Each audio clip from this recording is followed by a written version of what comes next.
The silt or mud on the bottom of lakes, ponds, and sloughs that have had some vegetation in them has a high food value for humans.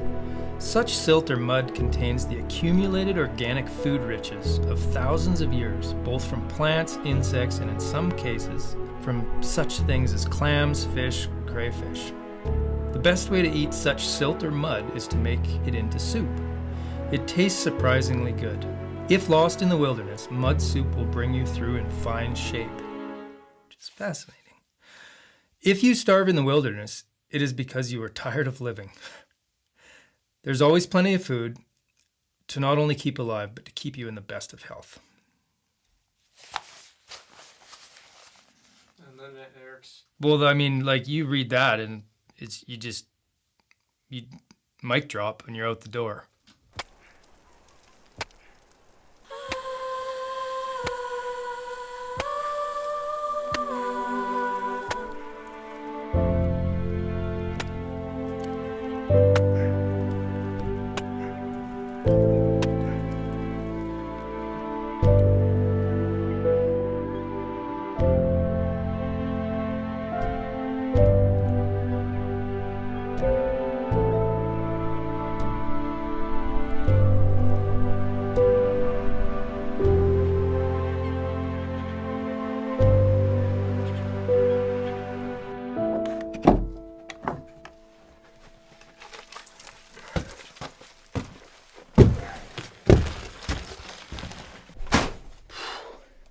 A lot of beans.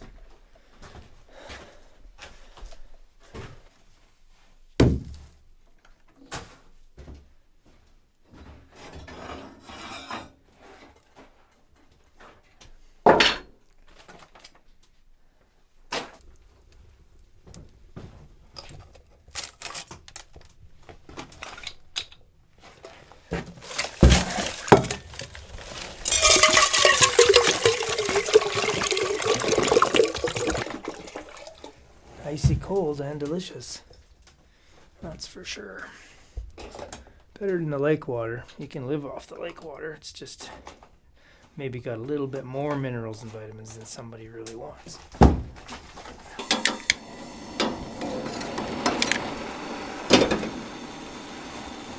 We are at my trap cabin in central BC, like Chilcotin, West Chilcotin Plateau. So the Caribou Chilcotin is, ancestrally a land of First Nations who had a lot of free open space, but not a ton of resources. There's no buffalo and stuff here, but there's abundant game.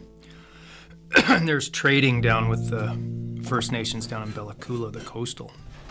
And as time went on, it's an area rich for ranchers and cattle and cowboys. And as we fast forward a little further through the pioneers and the cattle companies, we get into, a little bit of outlaws, and we get into expats and draft dodgers and hippies in this amazing kind of soup of survivalists, if you will, highly independent people, skillful people. All that mixed with this big, wide open backdrop of not a lot of people and lots of space up here on the interior plateau. That's the Chilcotin. Well, this is a super special place for me, and it's my getaway, and I like bringing good friends here so I can share that. And this is playground, and so we're playing.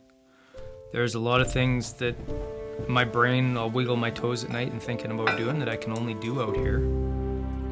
So that's what we're doing here. We're having fun. It's Eric's birthday today. It's kind of the end of January. Usually a quiet time of year for us, but Eric and I have been talking about coming to his cabin in the Chilcotin for quite a few years, and this year decided to make it happen, kind of to hang out principally, but thought it'd be just fun to play with a bunch of food fun things. I mean, in the hunting and fishing seasons, we get awfully caught up in the doing of the hunting and the fishing, and it's kind of nice to be in a position where we can just putz around and play with food, which is always a win. So he's down there scoping out on the sled, trying to find a place to punch a hole in the ice tomorrow. And I'm just kind of getting settled in. I've never been here before. It's a pretty exciting place. We're really remote. Got in here on sled after a very long drive. Got a few things to play with. Got some bar stuff to play with, some food stuff to play with. It's going to be a fun few days.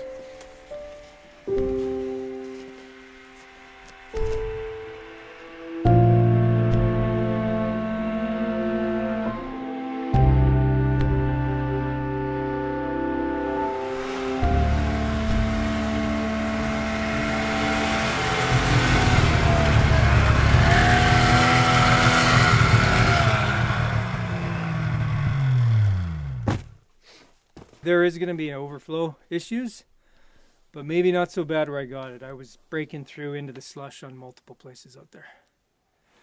But we'll have a hardened path that we can walk down to the water tomorrow and get her done. You'll like to flum through that one. Footprints in history. Snares. Creative ways to split wood without killing yourself when you're alone. This is all you need to know. This is something that has interested me for a long time. Pond scum soup and mud soup. There's a lot to read here, but I'd like to start with my favorite paragraph, which is, there is actually no excuse for people of any nation to go hungry. People starve to death only through ignorance, not lack of food. There is enough green algae scattered in the world today to well feed a population double of what it is. As this book was probably written 200 years ago. So algae, blah, blah, blah. Now, mud soup. The silt or mud on the bottom of lakes, ponds, and sloughs that have or has some vegetation in them has a high food value for humans. The best way to eat such silt or mud is to make it into soup. It tastes surprisingly good. I'll bet it does. Laurel leaves, wild grape leaves, juniper berries, wild lakes, dandelion will add to its flavor. If lost in the wilderness, mud soup alone will bring you through in fine shape. This is a proven scientific fact, not my personal opinion.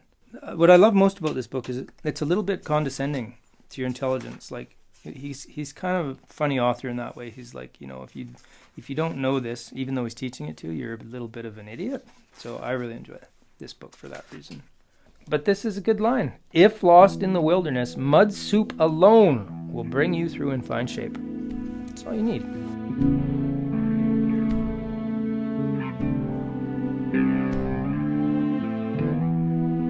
I try really hard to not lose sight of connecting to the time and place. And we're here in January, mid-January, and there's not a lot of growth, but what there is all the old growth from all the trees and shrubs and all that kind of stuff. And we seldom take the time to really play with the flavor kind of category called smoke. I really respected Eric's take on smoking foods in general because he has commercially sold smoked mushroom products for a lot of years. Tens of thousands of pounds, easily, of mushrooms I have smoked. Personally smoked in a smoker that I made that is mobile. A few months ago, I guess, Eric and I were chatting and he mentioned, dude, I came up with a smoke. I found a smoke in the Chilcotin that kills alder for smoking foods and meats in particular. And that had my curiosity right up. I caught some fish up in the mountains where my dad's mountain cabins were, and I needed to smoke them. And I was like, well, there's no alder here, but this looks somewhat similar. And I burned some and it smelled fantastic. And I was like, wow, there is nothing wrong with that. That's going to work just fine. And now it would be a good favorite, if not the top.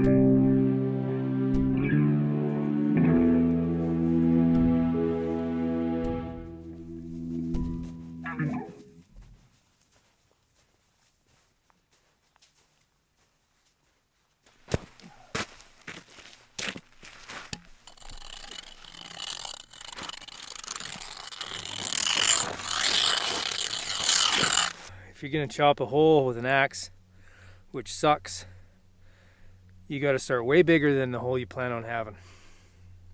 You'll see why. So we'll start.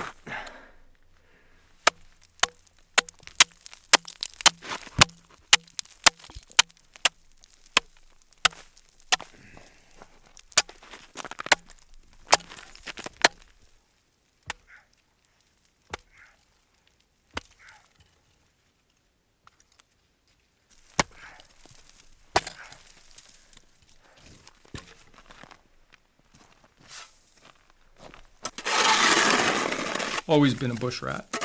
So my parents, they came from Lower Mainland and Osoyoos, and Dad wanted to go to the mountains and build a log cabin and subsist up there. And he was lucky enough, he found a partner willing to do it. And they did just that. They squatted up in the wilderness and they built a log cabin and they lived there. They didn't bother with trying to buy anything, or, and they lived off the land. Chopping a hole in the ice is kind of the old gold standard. Especially if you don't value your eyes. And then that continued, raised us kids, and as kids, we were sent out. Dad liked his clover blossom tea, so often he'd send us out to the hay meadow before he hayed it and, get those clover blossoms as little jobs of this and that. And Mom and Dad were both totally self-sufficient. So Mom was weaving wool of her own sheep, and Dad was building log houses for locals and shooting the meat, and Mom had a big garden. And so that's how I grew up. Amazing, wonderful childhood, which granted my sister and I a lot of freedom of just kind of running around doing whatever in the woods.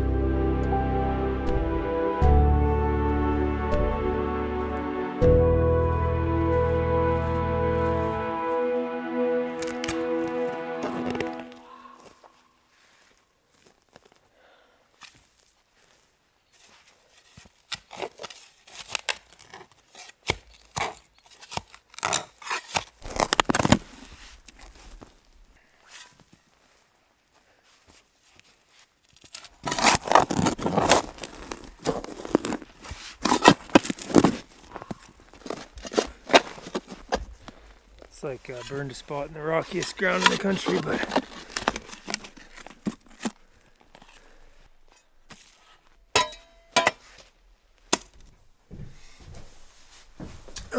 Eric's out digging the hole that he wants to make to smoke some food. And I'm working on making an absinthe. This is actual absinthe, and I'm trying to get close to it. If we can figure out absinthe, it kind of unlocks a whole bunch of other cocktails. And last year, I made this, which is a plant called sweet cicely. Having tasted a bit of absinthe lately, just to kind of get a read on what absinthe is like, my sweet cicely tincture that I had made in the summer wasn't that far off. And I made it into a liqueur, but it's only 18-20% booze. And an absinthe proper is like 50-60. So this needs to be jacked up with alcohol. So this is neutral grain spirit, and that will do that job. And one of the things that's in absinthe and a defining character of it is wormwood. And so this is wormwood that I've picked, or Artemisia absinthium. Neat name, absinthium absinthe. I also found that this particular absinthe had some kind of caraway notes, and I thought about putting wild caraway in it, but decided not to. But I've got some mint to add some more herbaceous notes. So it's going to be a bit bitter, a bit herbaceous, a bit sweet, and then I'm going to mix it all up in this glass, and then we're going to have an absinthe to work with to make a whole bunch of things. And just kind of the main cocktail I want to make on this trip needs that.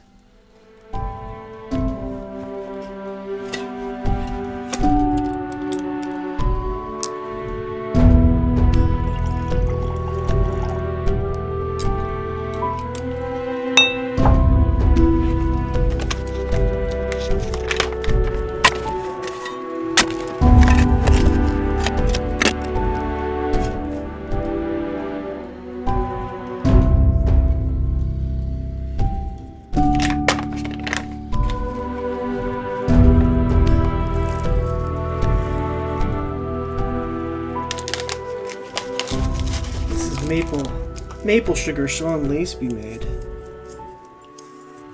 Gifted. Just a touch of sweetness.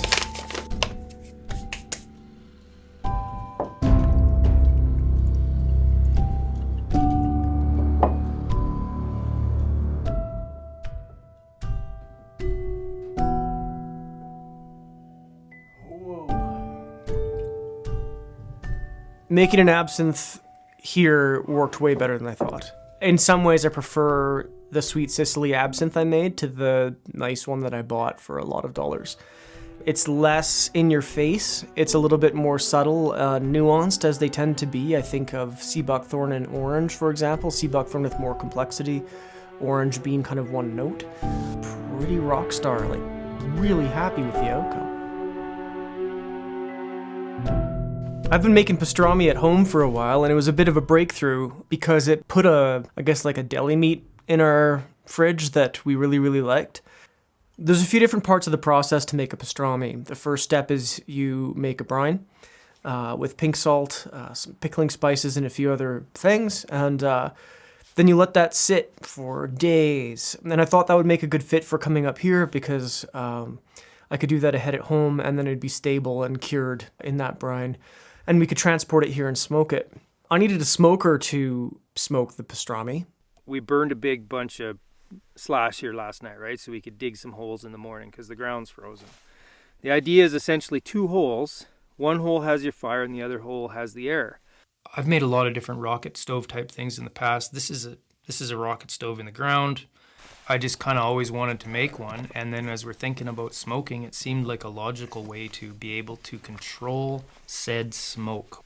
If you were to just put a fire in a hole, there's no oxygen to get down in there. You're going to make a smoky mess that doesn't go anywhere. So you dig another hole beside it, and then you connect the 2 holes with just a little bit of airflow. And you can adjust that with rocks or dirt to where it's just kind of right. A dirt rocket stove with adjustability is essentially what you got, right? You can't do that with a campfire, and you can't box in the smoke so well with a campfire. You'd have to build a structure, which requires, cloth or hide or something around it, and this is like low technology, easy. So the only hard part with it was, well, it's January, and how do we dig in the ground, which was easily solved. That doesn't actually smell too bad. Those dead pine branches. I guess I should open the choke up a little bit.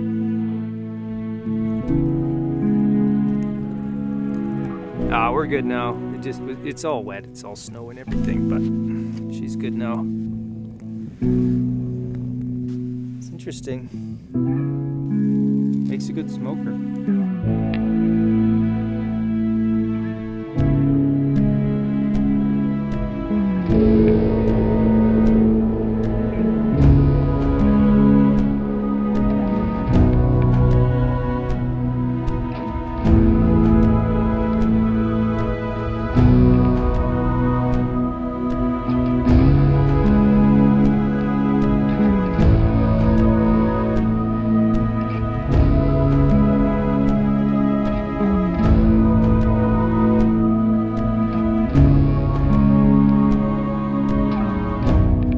Didn't know if we'd be able to find this buckbrush, this plant, this shrub that Eric had found. All the leaves are dropped, things are just kind of different and a little trickier, look a little bit more homogeneous in the shore areas and the swamps.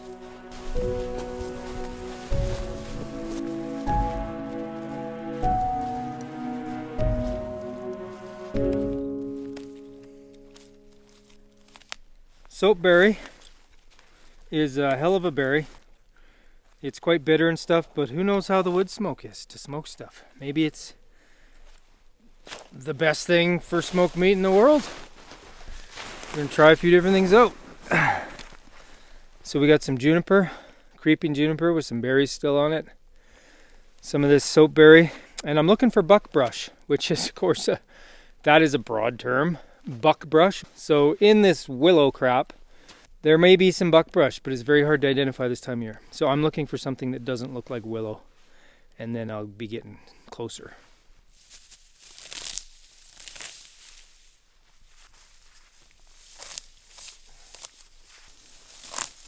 The ethobotany on a piece of meat is pretty simple. You kill an animal and you eat it.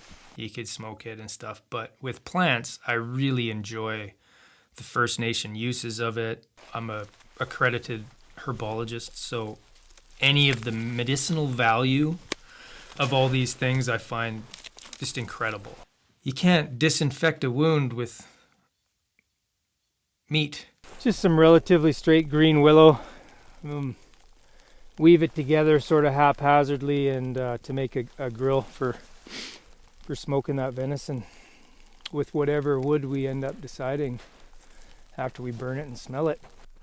After picking away at, a number of shrubs, Eric did find it. So this is what I'm calling buckbrush. And it's got these little serrated leaves. That's about as big as they get, and they're all serrated. It makes sense. The willow in the other swamp wasn't browsed by moose and deer at all. In this whole area, it's like all the tips are gone. And so maybe it's sweet to eat too.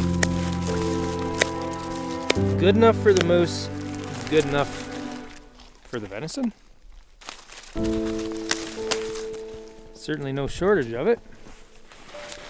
Whatever the species was now in hand, and we could smoke with it and test out that theory that Eric had, that this is kind of the best wood smoke that he's stumbled upon to date.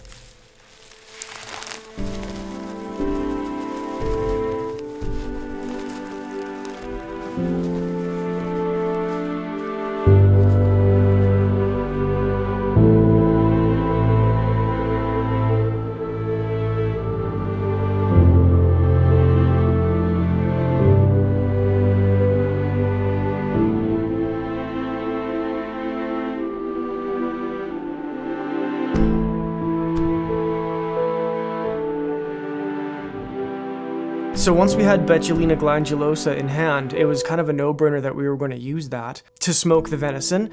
We didn't know exactly how to do it, so Eric built a rack out of some willow. I heard of old-timers smoking willow bark like this, so that's why I'm saving it, and I'll dry it out. I don't smoke. I don't really have any interest, but you smell this right now? That is so sweet and lovely smelling. If I'm going to peel these anyway so that it looks pretty, I'm going to save the willow bark and dry it out and at least light it on fire and smell the smoke, even if I'm not going to make a pipe and smoke it. Next thing you know, I'd be in the closet with a pack of Marlboros.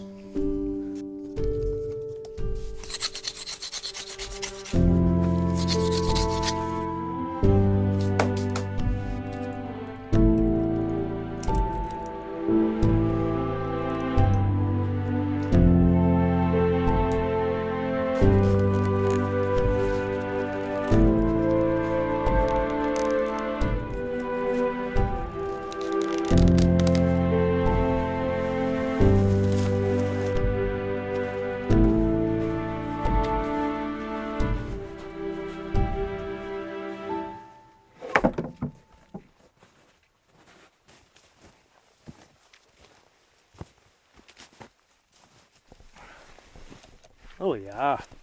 Well, we're going to try this soapberry.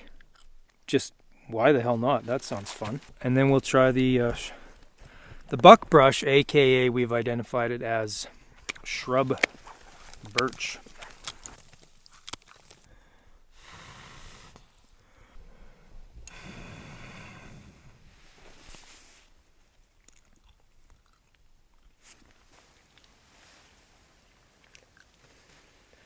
It's like a fruit and nut thing. It's like dried, kind of raisiny, even kind of roasted nuts. It is smelling better as this dries out.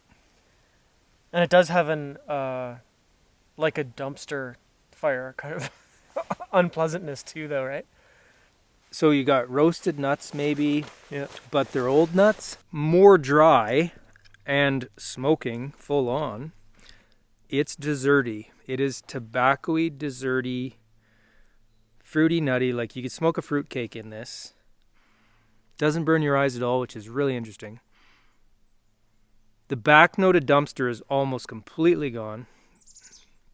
But yeah, you'd smoke a Christmas cake in this. Dessert is in the smoker at the moment. I'm not sure if this would pair with venison. Fuck if I know. Well, if you can't make a proper smoke hole in just a matter of minutes, you're giving up on life. Yeah, we'll give it some time. I'll throw some kindling in. We'll get the fucker roaring again. Get everything out of there from that last very interesting experiment with soapberry bush. We can cleanse the palate and try this scrub birch, which is, I think, is where we're going to end up anyway. If we get into blends, I mean, just stop the train. Like, They're gonna blend the wood. They're blending the wood. It's too much. It's too much. Preparing the next sample. So this is the scrub birch, betulina for birch, and glandulosa because it has a bunch of glands on it. And I think those glands might be the resin that makes this a sweet smoke.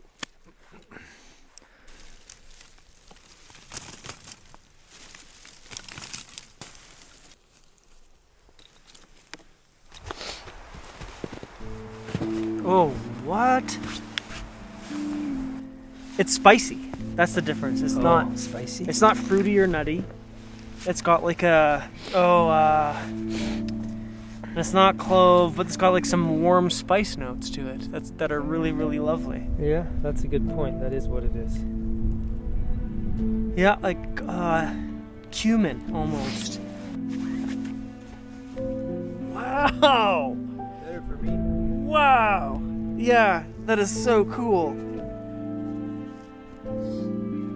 Like, that cumin note to me is not subtle. It's like this really present, like almost like fennel, cumin. It smells like Indian food to me, like Indian spices. Holy crap.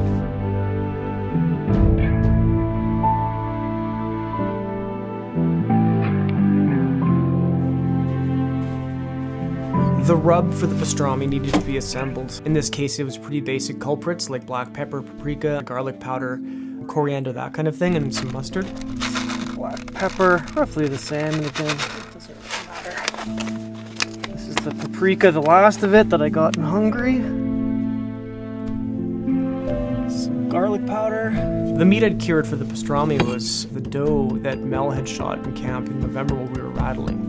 So the steps to the pastrami are fairly basic. You've got the brine stage, which I did at home, which includes pink salt and spices and stuff.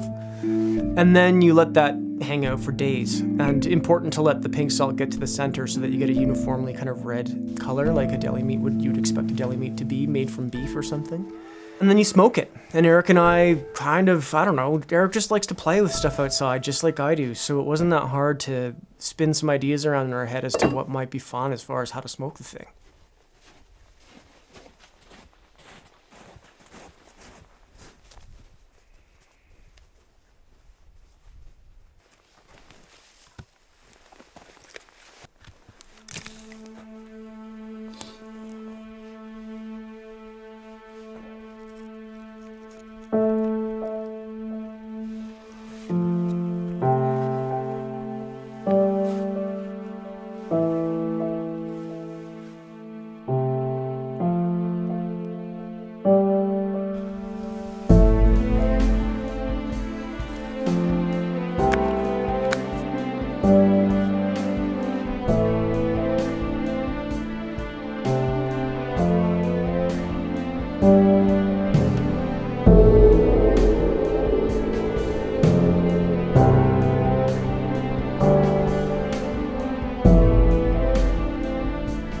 So the quest for knowledge and understanding, and just really getting off on that, mixed with an underlying tone of survivalist type, fierce, independent nature that would want to know how to survive if the shit really hit the fan. How do you do all this stuff? I think a lot of this cool art and woodsmithing and gathering and hunting is just, it's lost. And learning the old ways I find really intriguing. Simple. I think it's just insatiable curiosity about the wonder of life and all the things in it.